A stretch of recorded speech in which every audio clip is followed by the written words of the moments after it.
Hi ನಮಸ್ತೆ ಎಲ್ರಿಗೂ ಸವಿರುಚಿಯ ಆಟ ಚಾನಲ್ಗೆ ಸ್ವಾಗತ. ಇವತ್ತಿನ ರೆಸಿಪಿ ಬಿರಿಯಾನಿ, ಚಿಕನ್ ಬಿರಿಯಾನಿ ಮಾಡೋಣ. ತುಂಬ ಸಾಫ್ಟ್ ಆಗಿ ಹಾಗೆ ಬಾಯಲ್ಲಿಟ್ಟರೆ ಕರಗೋಗುವಂಥ ಒಂದು ಬಿರಿಯಾನಿ ಅಂತಲೇ ಹೇಳ್ಬೋದು. ಕೇವಲ ಒಂದು 5ರಿಂದ 10 ನಿಮಿಷ ಟೈಮ್ ಇದ್ದರೆ ಸಾಕು, ಸೂಪರ್ ಆಗಿರುವಂಥ ಬಿರಿಯಾನಿನ ಮಾಡ್ಕೋಬೋದು. ಹೇಗೆ ಮಾಡೋದು ಅಂತ ಹೇಳ್ಕೊಡ್ತೀನಿ. ಅದಕ್ಕೂ ಮೊದಲು ಯಾರಾದರೂ ನನ್ನ ಚಾನಲ್ ಸಬ್ಸ್ಕ್ರೈಬ್ ಮಾಡಿಲ್ಲ ಅಂದರೆ ಹಾಗೆ ಸಬ್ಸ್ಕ್ರೈಬ್ ಮಾಡ್ಕೊಂಡು ನೋಡಿ.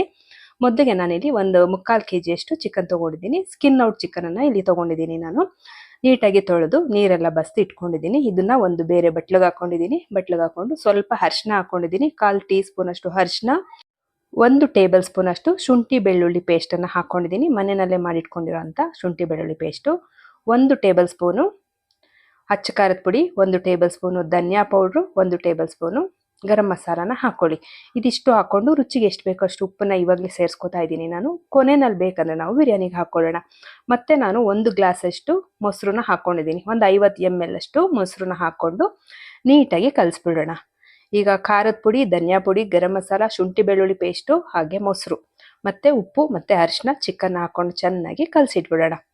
ಒಂದು 10ರಿಂದ 15 ನಿಮಿಷ ಕಲಸಿಡಿ. ನಿಮ್ಗೆ ಇನ್ನೂ ಟೈಮ್ ಇದೆ ಅಂದರೆ ಒಂದು ಅರ್ಧ ಗಂಟೆನಾದರೂ ಕಲಸಿಡಿ. ತುಂಬ ಚೆನ್ನಾಗಿ ಸಾಫ್ಟ್ ಆಗಿರುತ್ತೆ. ಚಿಕನ್ ಬಾಯಿಗಿಟ್ರೆ ಹಾಗೆ ಕರ್ಗೋಗ್ಬೇಕು, ಆ ರೀತಿಯಾಗಿ ನಮಗೆ ಸಾಫ್ಟ್ ಆಗಿರುತ್ತೆ. ಕೆಲವರು ವೆನಿಗರ್ ಮತ್ತು ನಿಂಬೆಹಣ್ಣೆಲ್ಲ ಹಾಕ್ತಾರೆ. ನಾನು ಇವತ್ತು ನಿಂಬೆಹಣ್ಣು ಹಾಕಿಲ್ಲ, ವಿನಿಗರ್ ನಾನು ಯೂಸ್ ಮಾಡಲ್ಲ. ನಾನು ಮೊಸರನ್ನ ಹಾಕಿ ಇಟ್ಟಿರೋದು. ಅರ್ಧ ಗಂಟೆ ಆದಮೇಲೆ ತೆಗೆದಿದ್ದೀನಿ. ಇವಾಗ ನಿಮ್ಗೆ ಟೈಮ್ ಇಲ್ಲ ಅಂದರೆ ಒಂದು 10 ನಿಮಿಷ ಇಟ್ಕೊಳ್ಳಿ. ನಾನು ಅರ್ಧ ಗಂಟೆ ಆದಮೇಲೆ ತೆಗೆದು ಕುಕ್ಕರ್ ಇಟ್ಕೊಂಡು ಸ್ಟವ್ ಹಚ್ಕೊಂಡಿದ್ದೀನಿ. ಒಂದು 2 ಟೇಬಲ್ ಸ್ಪೂನ್ ಅಷ್ಟು ಕೊಬ್ಬರಿ ಎಣ್ಣೆ ಹಾಕ್ಕೊಂಡಿದ್ದೀನಿ. ಕೊಬ್ಬರಿ ಎಣ್ಣೆಗೆ ನಾನು ಪಲಾವ್ ಮಸಾಲ, ಅಂದರೆ ನಾವು ಬಿರಿಯಾನಿಗೆ ಏನೇನು ಮಸಾಲೆ ಪೌಡ್ರುಗಳು ಪಲಾವ್ಗೆಲ್ಲ ಹಾಕ್ತೀವಲ್ವ, ಎಲೆ, ಚಕ್ಕೆ, ಲವಂಗ, ಮರಾಠಿ ಮೊಗ್ಗು ಮತ್ತು ಕಲ್ಲು ಹೂವು ಮತ್ತು ಕಸೂರಿ ಮೇಥಿ, ಇದಿಷ್ಟನ್ನು ಹಾಕ್ಕೊಂಡು ಚೆನ್ನಾಗಿ ಫ್ರೈ ಮಾಡಿಕೊಂಡು, ಮತ್ತೆ ನಾನು ಸ್ವಲ್ಪ ಜಾಸ್ತಿನೇ ಈರುಳ್ಳಿ ಹಾಕ್ಕೊಂಡಿದ್ದೀನಿ. ಇಲ್ಲಿ ನಾನೊಂದು 3 ಗಡ್ಡೆ ಈರುಳ್ಳಿನ ನೀಟಾಗಿ ಉದ್ದುದ್ದಾಗಿ ಕಟ್ ಮಾಡ್ಕೊಂಡು ಹಾಕ್ಕೊಂಡಿದ್ದೀನಿ. ಈರುಳ್ಳಿ ಸ್ವಲ್ಪ ಬಣ್ಣ ಚೇಂಜ್ ಆಗೋವರೆಗೂ ನಾವು ಈ ರೀತಿಯಾಗಿ ಫ್ರೈ ಮಾಡ್ಕೋಬೇಕು ಎಣ್ಣೆನಲ್ಲಿ. ಚೆನ್ನಾಗಿ ಈರುಳ್ಳಿ ರಸ ಎಲ್ಲ ಬಿಟ್ಕೊಂಡು ಈರುಳ್ಳಿ ಬಣ್ಣ ಚೇಂಜ್ ಆಗಬೇಕು, ಆವಾಗ ತುಂಬ ಚೆನ್ನಾಗಿರುತ್ತೆ ಬಿರಿಯಾನಿ. ಇದಕ್ಕೆ ನಾನು ಒಂದು 4 ಹಸಿಮೆಣಸಿನ್ಕಾಯಿನ ಸೀಳ್ಕೊಂಡು ಹಾಕ್ಕೊಂಡಿದ್ದೀನಿ. ಮತ್ತು ಸ್ವಲ್ಪ ಪುದೀನ ಸೊಪ್ಪನ್ನ ಕಟ್ ಮಾಡಿ ಹಾಕ್ಕೊಂಡಿದ್ದೀನಿ. ಇದಿಷ್ಟು ಹಾಕ್ಕೊಂಡಾದ್ಮೇಲೆ ನಾವು 1 ಟೊಮೆಟೊನ ಉದ್ದುದು ಕಟ್ ಮಾಡಿ ಹಾಕ್ಕೊಂಡಿದ್ದೀನಿ. ನೀವು ಪೇಸ್ಟ್ ಬೇಕಾದರೆ ಹಾಕ್ಕೋಬೋದು. ಟೊಮೆಟೊ ಸ್ವಲ್ಪ ಸಾಫ್ಟ್ ಆಗೋವರೆಗೂ ಈ ರೀತಿಯಾಗಿ ಫ್ರೈ ಮಾಡಿಕೊಂಡು, ಇವಾಗ ನಾವು ಏನು ಮ್ಯಾರಿನೇಟ್ ಮಾಡಿ ಇಟ್ಕೊಂಡಿದ್ವಿ ಅಲ್ವಾ ಚಿಕನ್, ಇದನ್ನು ಪೂರ್ತಿಯಾಗಿ ಹಾಕ್ಕೊಂಡಿದ್ದೀನಿ. ಇದು ಹಾಕ್ಕೊಂಡು ನಾವು ಚೆನ್ನಾಗಿ ಬೇಯಕ್ಕಿಟ್ಬಿಡೋಣ. ಇನ್ನು ಯಾವುದೇ ಮಸಾಲೆ ನಾವು ರುಬ್ಕೋತಾ ಇಲ್ಲ, ತುಂಬ ಸಿಂಪಲಾಗಿ ಮಾಡ್ತಾ ಇದ್ದೀವಿ. ಒಳ್ಳೆ ಟೇಸ್ಟ್ ಅಂತಲೇ ಹೇಳ್ಬೋದು, ಸಕ್ಕತ್ತಾಗಿರುತ್ತೆ. ನಾವು ಈ ರೀತಿ ಒಂದ್ಸಲಿ ಮಾಡ್ಕೊಂಡ್ರೆ ಪದೇ ಪದೇ ಮಾಡ್ಕೋಬೇಕು, ಅಷ್ಟು ಚೆನ್ನಾಗಿರುತ್ತೆ. ಇವಾಗ ನಾವು ಉಪ್ಪು ಖಾರ ಎಲ್ಲ ಹಾಕಿದ್ದೀವಲ್ವ ಚಿಕನ್ಗೆ, ಅದರಿಂದ ನಾವೇನು ಮಾಡೋಣ, ತಿರುಗಿಸ್ಬಿಟ್ಟು ಮುಚ್ಚಿಟ್ಬಿಡೋಣ.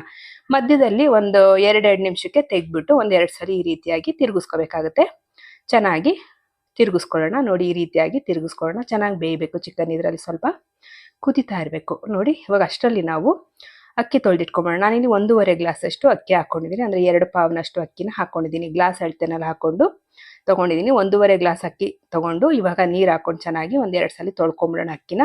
ನಾನು ಮನೆಯಲ್ಲಿ ಅನ್ನ ಮಾಡೋದಕ್ಕೆಲ್ಲ ಯಾವ ಅಕ್ಕಿ ಉಪಯೋಗಿಸ್ತೀನಿ, ಇದೇ ಅಕ್ಕಿನೇ ನಾನು ಬಿರಿಯಾನಿಗೆ ಕೂಡ ಹಾಕೋತಾ ಇದ್ದೀನಿ. ಅಕ್ಕಿ ತೊಳೆದಿ ಆಯಿತು. ಇವಾಗ ಚೆನ್ನಾಗಿ ಕುದೀತಾ ಇದೆ ಚಿಕನ್, ಕಾಣಿಸ್ತಾ ಇದೆ ಅಲ್ವಾ, ಚೆನ್ನಾಗಿ ಕುದೀತಾ ಇದೆ. ಒಂದು 50% ಬೆಂದಿದೆ ಚಿಕನ್, ಕಾಣಿಸ್ತಾ ಇದೆ ಅಲ್ವಾ. ಇವಾಗ ನಾವು ತೊಳೆದಿಟ್ಕೊಂಡಿದ್ದಂಥ ಅಕ್ಕಿನೂ ಕೂಡ ಸೇರಿಸ್ಕೊಂಬಿಡೋಣ.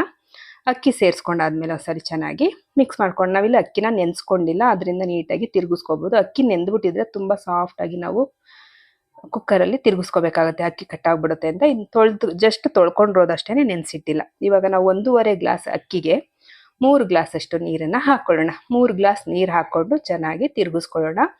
ಇವಾಗ ನಾವು ರುಚಿ ಹೇಗಿದೆ ಅಂತ ನೋಡ್ಕೋಬೋದು. ಉಪ್ಪು ಖಾರ ಏನಾದರೂ ಬೇಕಂದರೆ ಇವಾಗ ನಾವು ಸೇರಿಸ್ಕೋಬೋದು. ನಾನು ಸ್ವಲ್ಪ ಉಪ್ಪನ್ನು ಹಾಕ್ಕೋತಾ ಇದ್ದೀನಿ. ಉಪ್ಪು ಸ್ವಲ್ಪ ಕಡಿಮೆ ಅನಿಸ್ತು, ಸ್ವಲ್ಪ ಉಪ್ಪನ್ನು ಹಾಕ್ಕೋತಾ ಇದ್ದೀನಿ. ಸ್ವಲ್ಪ ಉಪ್ಪು ಹಾಕಿ ಒಂದ್ಸಲಿ ಚೆನ್ನಾಗಿ ತಿರುಗಿಸ್ಬಿಟ್ಟು ಇವಾಗ ನಾವು ಕುಕ್ಕರ್ ಮುಚ್ಚಳನ ಮುಚ್ಚಿಬಿಟ್ಟಿದ್ದೀವಿ. ಕುಕ್ಕರ್ ಮುಚ್ಚಳ ಮುಚ್ಚಾದ್ಮೇಲೆ 1 ವಿಷಲ್ ಬಂದರೆ ಸಾಕು, ನಮಗೆ ಬಿರಿಯಾನಿ ರೆಡಿ ಆಗಿಬಿಡುತ್ತೆ. ಸಕ್ಕತ್ತಾಗಿರುತ್ತೆ. 1 ವಿಷಲ್ ಬಂದರೆ ಸಾಕು. ಚಿಕನ್ನು ಬ್ರಾಯ್ಲರ್ ಕೋಳಿ ಅಲ್ವಾ, ಅದರಿಂದ ನಮಗೆ 1 ವಿಷಲ್ ಬಂದರೆ ಸಾಕು. ಪೀಸ್ ಕೂಡ ಬೆಂದಿರುತ್ತೆ, ರೈಸ್ ಕೂಡ ಆಗಿರುತ್ತೆ. ನೋಡಿ, ಇವಾಗ ತಣ್ಣಗಾದ್ಮೇಲೆ ತೋರಿಸ್ತಾ ಇದ್ದೀನಿ. 1 ವಿಷಲ್ ಬರ್ಸ್ಕೊಂಡು ತಣ್ಣಗಾದ್ಮೇಲೆ ಓಪನ್ ಮಾಡಿದ್ದೀನಿ. ಈ ರೀತಿಯಾಗಿ ನಮಗೆ ಬಿರಿಯಾನಿ ರೆಡಿಯಾಗಿದೆ. ಸಕ್ಕತ್ತಾಗಿದೆ. ಪೀಸ್ ಕೂಡ ಚೆನ್ನಾಗಿ ಬೆಂದಿದೆ, ಕಾಣಿಸ್ತಾ ಇದೆ ಅಲ್ವಾ, ಸಕ್ಕತ್ತಾಗಿದೆ. ನಾವಿದು ಓಪನ್ ಮಾಡಿದ್ಮೇಲೆ ಕುಕ್ಕರ್ನ ಚೆನ್ನಾಗಿ ಒಂದ್ಸಲಿ ತಿರುಗಿಸ್ಕೊಂಬಿಡೋಣ. ಬಿರಿಯಾನಿನ ಚೆನ್ನಾಗಿ ಒಂದ್ಸಲಿ ತಿರುಗಿಸ್ಬಿಟ್ಟು 1 ನಿಮಿಷ ಮತ್ತೆ ನಾವು ಮುಚ್ಚಳ ಮುಚ್ಚಿಬಿಟ್ಟು ಸ್ಟವ್ ಮೇಲೆ ಇಡೋದು ಬೇಡ, ಹಾಗೆ ಸೈಡಲ್ಲಿ ಇಟ್ಬಿಟ್ರೆ ಸಾಕು. ನಮಗೆ ಬಿರಿಯಾನಿ ಸಕ್ಕತ್ತಾಗಿ ಅಳ್ಕೊಂಡಿರುತ್ತೆ, ಅಂದರೆ ನೀರೆಲ್ಲ ಇರುತ್ತಲ್ವ, ಆ ಥರ ಏನೂ ಇರಲ್ಲ. ಅಷ್ಟು ಚೆನ್ನಾಗಿ ನಮಗೆ ಅಳ್ಕೊಂಡಿರುತ್ತೆ, ಸಕ್ಕತ್ತಾಗಿರುತ್ತೆ. ಇದನ್ನ ಮೊಸರು ಬಜ್ಜಿ ಇಲ್ಲದೆ ಕೂಡ ತಿನ್ಬೋದು, ಅಷ್ಟು ಚೆನ್ನಾಗಿದೆ ಬಿರಿಯಾನಿ ಮಾತ್ರ. ಮಸಾಲೆ ಎಲ್ಲ ಏನು ರುಬ್ಬಿ ಹಾಕಿಲ್ಲ ನಾವು, ಆದರೂ ಸಕ್ಕತ್ತಾಗಿ ಬಂದಿದೆ ಬಿರಿಯಾನಿ. ನೀವು ಒಂದ್ಸಲ ಟ್ರೈ ಮಾಡಿ, ಪದೇ ಪದೇ ಇದೇ ಥರ ಮಾಡ್ತೀರಾ. ಕೊನೆಯಲ್ಲಿ ನಾವು ಸ್ವಲ್ಪ ಕೊತ್ತಂಬರಿ ಸೊಪ್ಪನ್ನ ಕಟ್ ಮಾಡಿ ಹಾಕ್ಕೊಳ್ಳೋಣ. ಕೊತ್ತಂಬರಿ ಸೊಪ್ಪು ಹಾಕೊಂಡು ಒಂದ್ಸರಿ ಚೆನ್ನಾಗಿ ಮಿಕ್ಸ್ ಮಾಡಿ ಒಂದು 2 ನಿಮಿಷ ಮುಚ್ಚಿಟ್ಬಿಟ್ರೆ ಸಾಕು. ನಮಗೆ ಬಿರಿಯಾನಿ ಸಖತ್ತಾಗಿರುವಂಥ ಬಿರಿಯಾನಿ ರೆಡಿ ಆಗೋಗ್ಬಿಡುತ್ತೆ. ಮನೆಯಲ್ಲಿ ಎಲ್ಲರೂ ಕೂಡ ಇಷ್ಟಪಟ್ಟು ತಿಂತಾರೆ. ನೀವು ಒಂದ್ಸಲಿ ಈ ರೀತಿ ಮಾಡ್ಕೊಡಿ, ಪದೇ ಪದೇ ಕೇಳ್ತಾರೆ. ವಾರದಲ್ಲಿ ಒಂದ್ಸಲಿನಾದ್ರೂ ಮಾಡ್ಕೊಡಿ ಅಂತ ಕೇಳ್ತಾರೆ ಮನೆಯಲ್ಲಿ, ಅಷ್ಟು ಇಷ್ಟಪಡ್ತಾರೆ. ಬಾಯಲ್ಲಿಟ್ರೆ ಹಾಗೆ ಸಾಫ್ಟ್ ಆಗಿ ಕರ್ಗೋಗೋ ರೀತಿ ಇರುತ್ತೆ. ನಾವು ಏನು ಎಕ್ಸ್ಟ್ರಾ ಮಸಾಲೆಗಳೆಲ್ಲ ಏನು ಹಾಕಿಲ್ಲ ಅಂದ್ರೂ ಸೂಪರ್ ಆಗಿರುತ್ತೆ. ನಿಮ್ಗೆಲ್ರಿಗೂ ವಿಡಿಯೋ ಇಷ್ಟ ಆಗಿದ್ರೆ ಲೈಕ್ ಮಾಡಿ, ಶೇರ್ ಮಾಡಿ, ಕಮೆಂಟ್ ಮಾಡಿ, ಹಾಗೆ ಸಬ್ಸ್ಕ್ರೈಬ್ ಮಾಡ್ಕೊಳ್ಳಿ. Thank you for watching.